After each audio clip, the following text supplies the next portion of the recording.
Salam alaikum wa rahmatullah wa barakatuh. Mes frères et sœurs, nous poursuivons avec les ruses de Shaitan contre les adeptes de la réincarnation. L'auteur, rahimahullah, a dit « Shaitan a trompé par ses ruses certains gens de sorte qu'ils ont soutenu l'idée de la réincarnation et ont prétendu que lorsque les âmes des bonnes personnes sortent de leur corps, elles passent dans des corps d'autres bonnes personnes où elles trouvent la quiétude, et lorsque les âmes de mauvaises personnes sortent de leur corps, elles passent dans des corps d'autres mauvaises personnes où elles subissent de rudes épreuves. Cette idée est apparue à l'époque du pharaon contemporain de Moussa alayhi salam. Selon Abu al-Qasim al-Bakhli, lorsque les maîtres de la réincarnation ont constaté la douleur que subissent les enfants, les bêtes sauvages et les bêtes domestiques, ils n'ont pas admis le fait qu'elle, la douleur, soit une épreuve qui doit être subie par les autres, justifiant cela par le fait qu'elle soit due à des péchés commis précédemment avant cet état. Yahya ibn Bishr ibn Umayr al-Nahawandi a rapporté que les Indiens soutenaient l'idée que les natures soient au nombre de 4. La substance composée, l'esprit, la raison et la substance libre.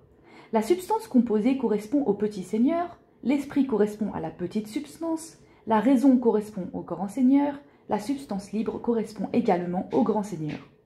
Lorsque l'âme quitte le bas monde, elle rejoint le petit seigneur qui correspond à la substance composée. Si elle est bienfaisante et pure, il l'accepte dans sa nature, puis il la purifie afin de la transmettre à la petite substance qui correspond à l'esprit, d'où elle passe au grand seigneur qui la transmet à son tour à la grande substance composée. Si cette âme est parfaitement bienfaisante, elle reste auprès d'elle, la grande substance composée, dans le monde simple.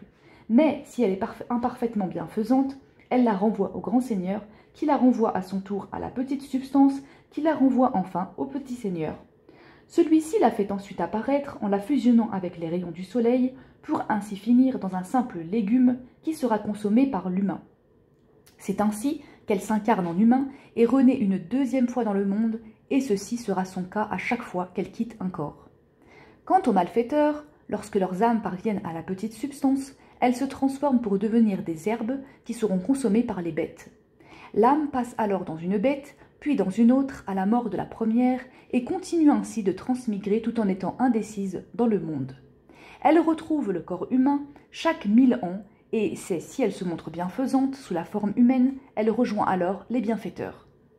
L'auteur, rahimahullah, a dit « Considère attentivement ces ruses mises au point par Shaitan pour tromper ces gens selon sa vision des choses et sans s'appuyer sur aucun fondement. » Abu al-Hassan Ali ibn Nazif, le scolastique, rapporte « Le cheikh des imamites, connu sous le nom d'Abu Bakr ibn al-Falas, avait coutume de venir à notre assemblée de Bagdad. Celui-ci nous raconta qu'il avait visité un jour un homme, connu comme étant chiite, qui s'était converti à la doctrine de la réincarnation.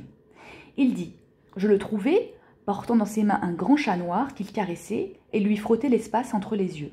Je vis alors que les yeux du chat larmoyaient, comme c'est le cas des chats en leur faisant cela, et que l'homme pleurait à chaudes larmes. Je lui dis alors « Pourquoi pleures-tu » Il répondit « Malheur à toi, ne vois-tu pas que ce chat pleure à chaque fois que je le caresse? Celui-ci est sans doute ma mère, et si elle pleure, c'est qu'elle est attristée en me voyant. » Il se mit ensuite à lui parler à leur manière, comme s'il le comprenait, et le chat commença à pousser des cris petit à petit. Je lui dis alors « Comprend-il ce que tu lui dis ?» Il répondit par l'affirmative, et je lui demandai ensuite « Et toi, comprends-tu ces cris ?» Il répondit par la négative, et je lui dis « C'est toi alors qui es l'incarné, et lui l'humain. »